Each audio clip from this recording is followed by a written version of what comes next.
Northeast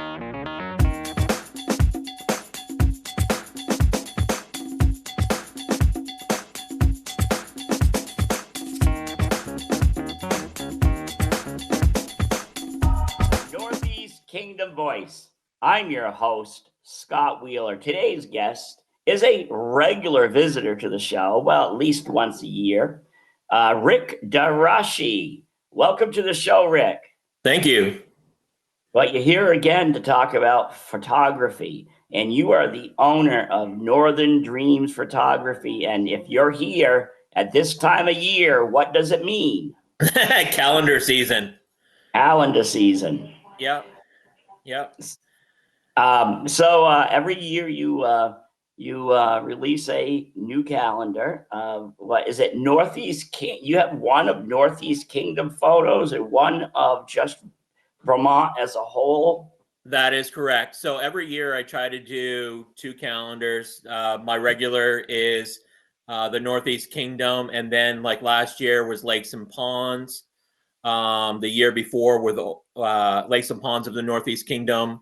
The year before that was Barns of the Northeast Kingdom, along with my Northeast Kingdom calendar. So, yeah. Are they pretty good sellers at this time of year? I'm very busy. I just had a gentleman that wanted from California that I'm sending out to California messaged me at 11 o'clock last night. And then one for his mom in, I think, Indiana. So my calendars, like I always say, the Northeast Kingdom is a small area, but so many people know this area, have grown up in this area, not here anymore, and they want some memories. Right. So, well, that's what I find too. A lot of people with my Northland journal, they think, yeah, but there's only a certain number of people in this area. And I say, well, that's true. But the other thing is there are a lot of people who were born and raised here who have spread their wings and, gone to every state in the union. Yep. And my calendars travel pretty much every state in the union. This year, one's going up to Alaska to an old classmate. So it's pretty cool to see where they've all gone. Well, I was in Chicago yesterday, so if you'd had some to deliver there, I could have delivered it in Chicago for you. Yeah. Wind City. Yeah. Was it windy there yesterday? No, actually, there was snow, but it was a beautiful sunny day. Yeah, we're in the heart of it. Even though I'll tell you, when I go to a city, I absolutely love it.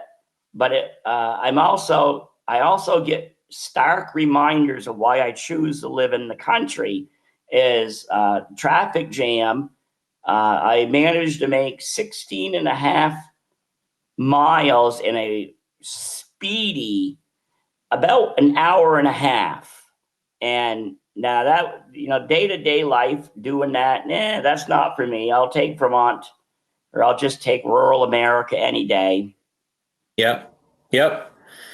No, and that's what I try to capture is, the Northeast Kingdom is very rural, like Island Pond, or I had a gentleman that called me on Sunday because his daughter's barn was on my front cover, and he was big into trains, and the barn wasn't his favorite. It was the trains in Island Pond that was his favorite one. So, right. Yeah. So you I know you've been on the show before, and more than once you've told me that your partner has gotten used to you locking on all four brakes and her having to hold on just because you're going down the road and you see the absolute best shot. Is that still occurring? That is very much still occurring. or we turn around because, you know, right now it's frozen, but, you know, I saw a puddle in the road, and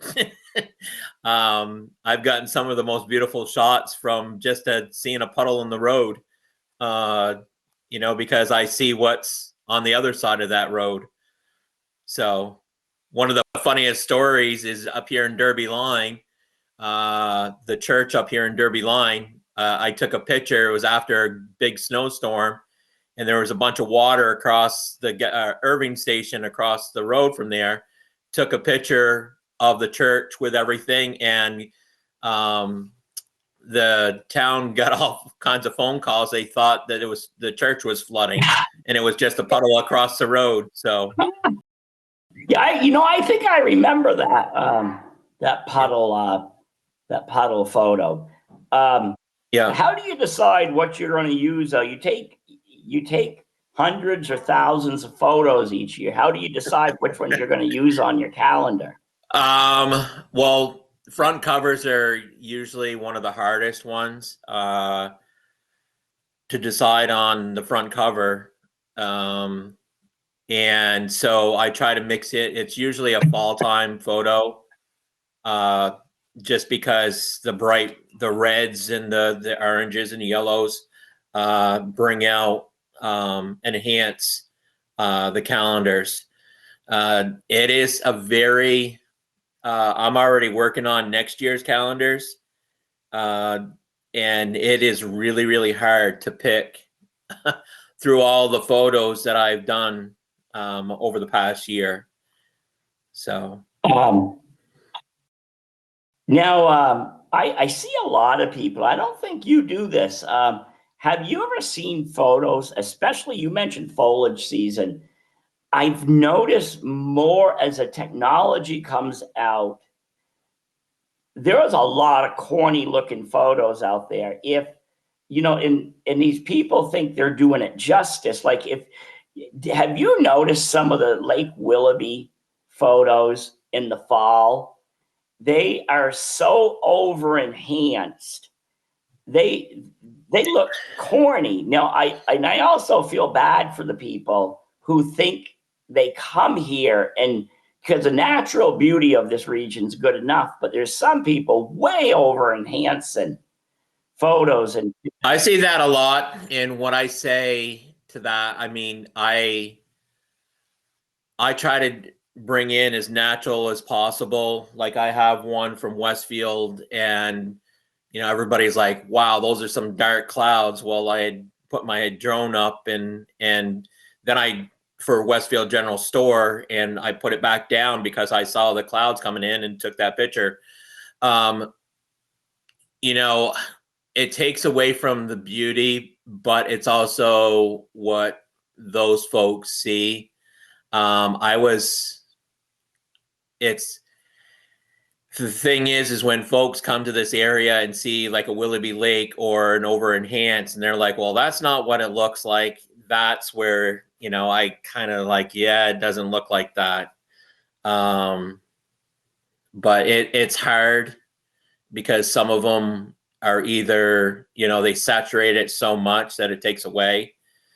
And technology also is playing a big thing into it, where the technology that you have these days is automatically putting the enhanced, saturated, you know, HD pictures in. So, you know, technology is good and bad at the same time.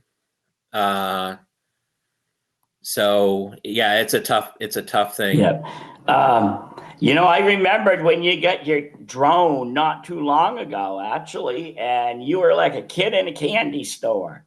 Are you still thrilled?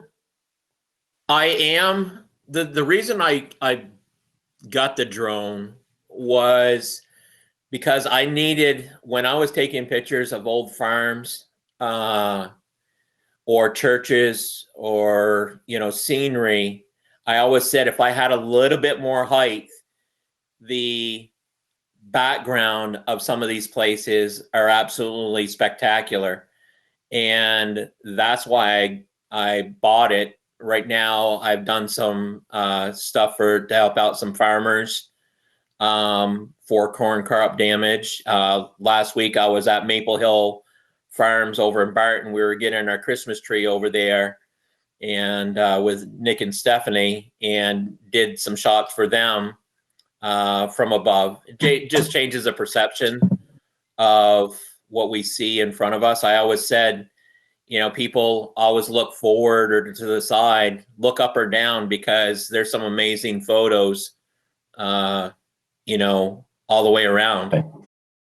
I know someday I want to get a drone, not so much to take photos, even that'll be nice, but to give myself some perspective, because I back in the early days before I could call you up or some other people with drones, I used to go up with Dan Gobbin up at the airport and take photos of things I needed to take photos of. And well, Dan's a fine pilot.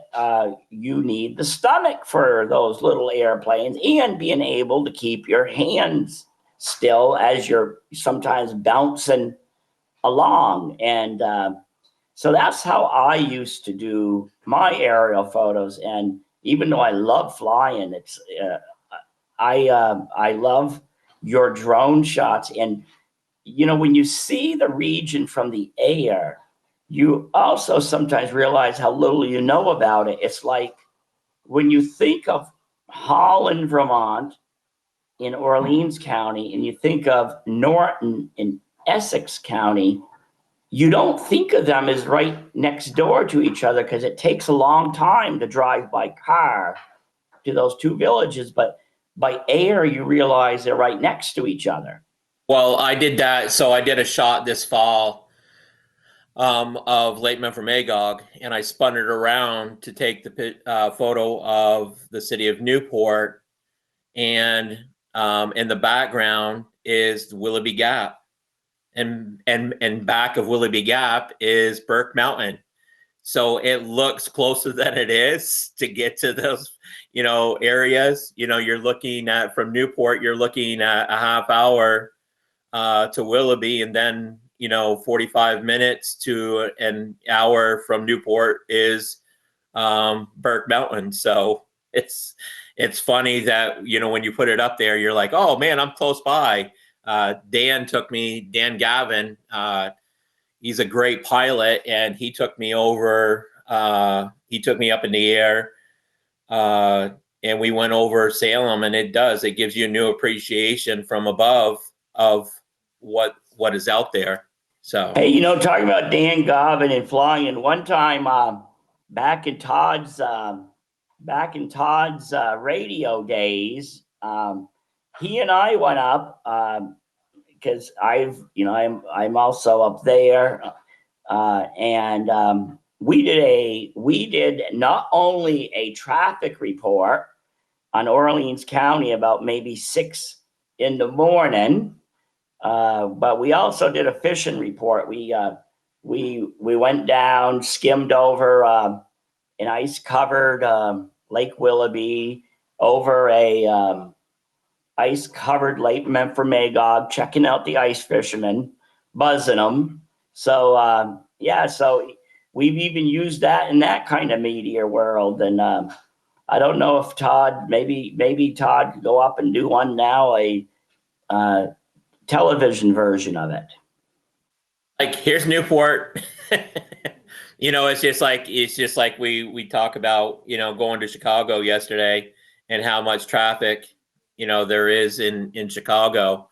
I used to live in Orlando, so I know there's tons of traffic, and it makes you have a new appreciation for, the rural areas, especially Vermont or where you are in Michigan right now, which is a little bit busier up there than Newport. So now, when you're a farm boy, born and raised, do you still, especially in this day and age where it doesn't happen very often, do you still like have an adrenaline rush or a sense of excitement when you come upon cows crossing the road to go get milked? you don't see that very much anymore, and that's the sad part about farming, is the small dairy farms. Like you've taken pictures and I've taken pictures of, you had the Percy farm and that had jerseys that burned down, a couple years ago. That used to cross their cows all the time. They had jerseys, and then you came into the Lowell area, and he always had cows crossing over there. Those farms are no more. Out in Albany too. Yep. And that's one thing that I've been trying to do is capture, the small farms before, they're out of business. Now it's big farms, and all I say is I was brought up on a small dairy farm, and support those small dairy farms because they're important to not only the Northeast Kingdom but rural America. Sheena Brown over at Skyline Holsteins, she does an awesome job diversifying, and I try to take pictures over there. You have the Jenkins farm over in Troy now, by Big Bear Realty that does a really good job, and they're diversifying, have many different products, selling at the farm. So, okay. What is your favorite photo? And maybe Todd will put it up on the screen.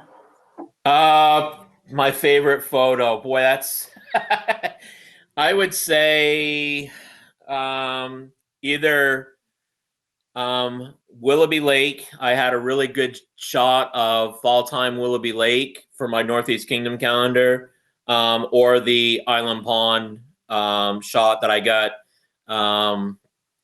with the train and the churches in the background for my Vermont calendar. I would say I'd say again Willoughby Lake, because that one was one of the coldest days I've been doing any shooting, and the ice was forming on Willoughby, and then probably the whale's tails over in Randolph for my Vermont calendar. You ever thought about climbing up on the cliffs of Willoughby with the ice climbers yourself, and No. going up and taking some photos from up there? I've been up to the top. I've hiked Willoughby, and I love it. To watch these ice climbers. Last year, I was taking some friends around. We're taking shots of Willoughby, and the gentleman that I was taking around here, he's going to be doing some really cool projects over in that I'm helping him out with, over in Burke and Sutton area. It was probably 30 below zero, and the wind was just howling, and some guys from Montreal were going ice climbing for the day. I was like, you guys are nuts. But they when I came back through 6 hours later, they were just coming off there, and they said they had a great time, but they looked like they went and hiked Mount Everest. It's interesting. I understand though that my in-laws, they ice fish on Willoughby, and they will look up and look at the ice climbers and think they're nuts. But I also understand the ice climbers look down and look at the ice fishermen being on the lake as nuts. So I guess it's all perspective. Well, yeah, when you go by, I've taken some really crazy shots of ice fishermen, and you're like, boy, they're awful close to the edge of that water, and they're ice fishing. And I'm like, it makes your heart beat a little faster, and you're not even on the lake. So, yeah. Okay, show us do you have this year's issue of the calendar with you? Is that top secret? No, I do. Right here is my Vermont one, as you can see. Where is that photo from? So this one right here is Simon Pierce down in Woodstock, right here. Sorry about the light. I'll have Todd put some on. And then this is all over from Montpelier to Burlington to Stowe, Bennington, St. Johnsbury, Barrie.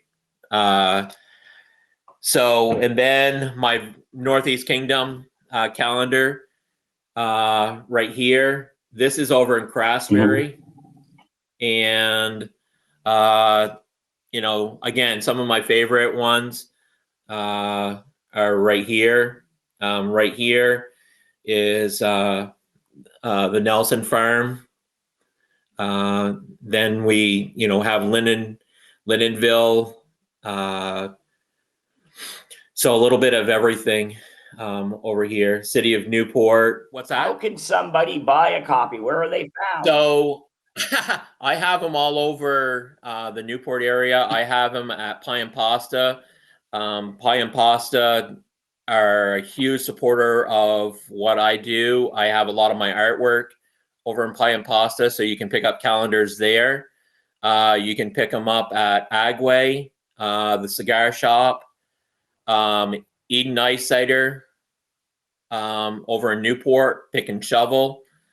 And just messaging me, whether I have a lot of folks that message me on Facebook or email me.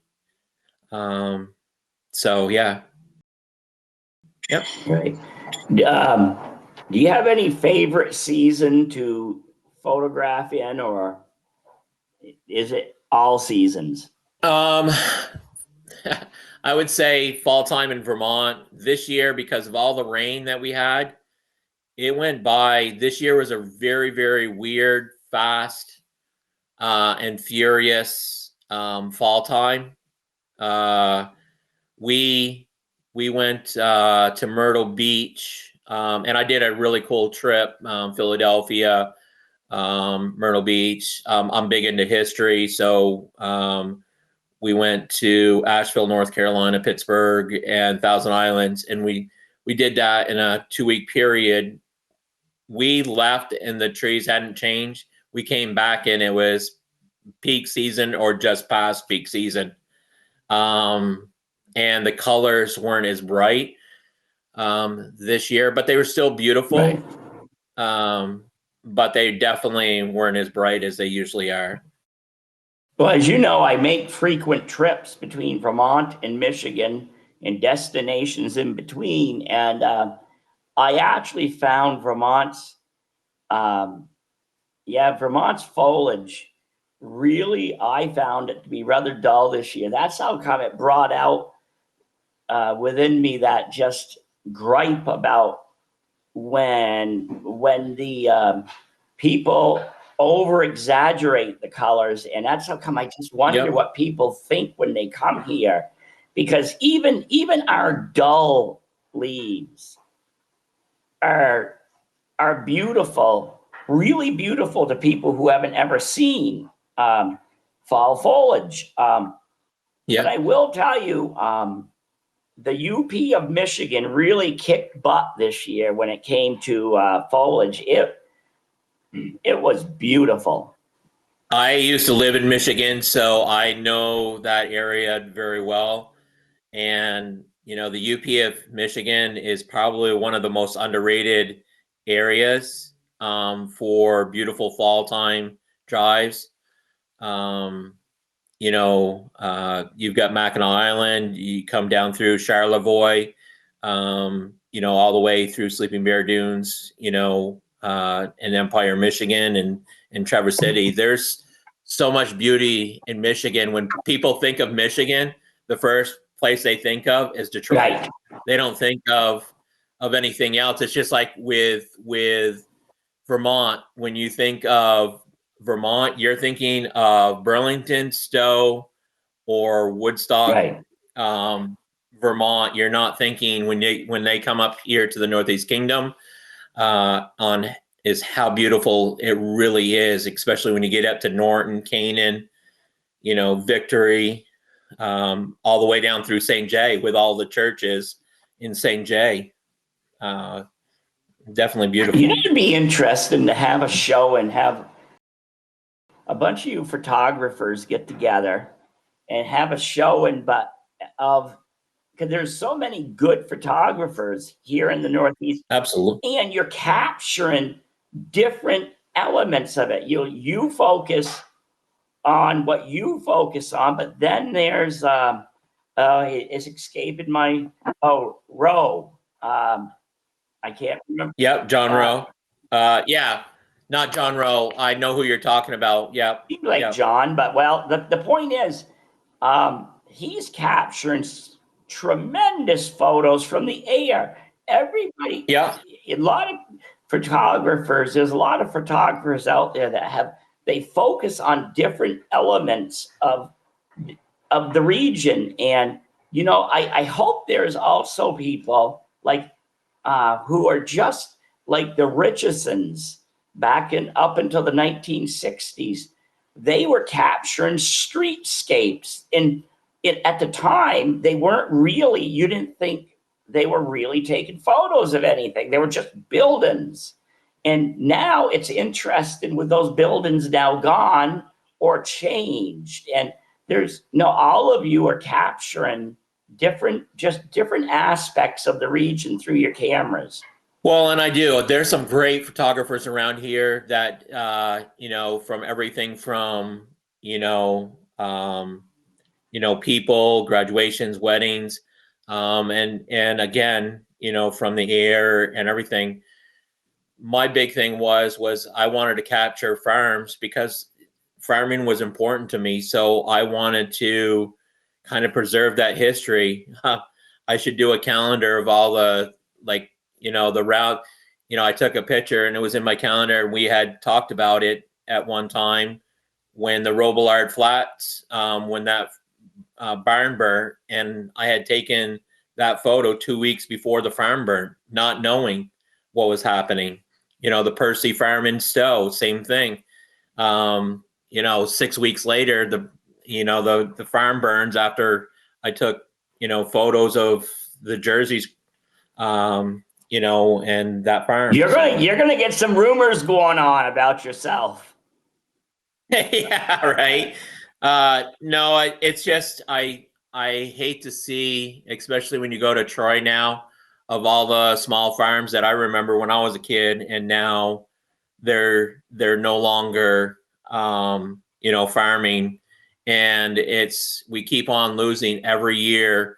We keep on losing more and more farms, and I'm trying to capture as many as I can before before something happens. To them, whether they've fallen in from the snow. If you go down towards Orleans, there's by Croto's Junkyard, there's one farm that I've captured, and it's the most beautiful with sunset, but it's starting to fall in. So okay, well, we've got to wrap up. Again, how can people buy your calendars? Again, they can reach out to me on Facebook. They can email me, and I'll provide that with Todd. They can also Pie and Pasta, the Agway store, the cigar shop, Eden Ice Cider, and Pick and Shovel. Pick and Shovel has been a huge supporter of what I do. I had them down in St. Johnsbury or Lindenville area, and they sold out down there. So it's pretty much just in the Newport area right now. Okay, well, thanks for coming on. We'll have to have you back on next year. Okay, well, thank you very much, Scott. And thank you very much to Todd for doing what he does. Right. Okay, and thank you to the viewers for tuning in to another segment of the Northeast Kingdom Voice.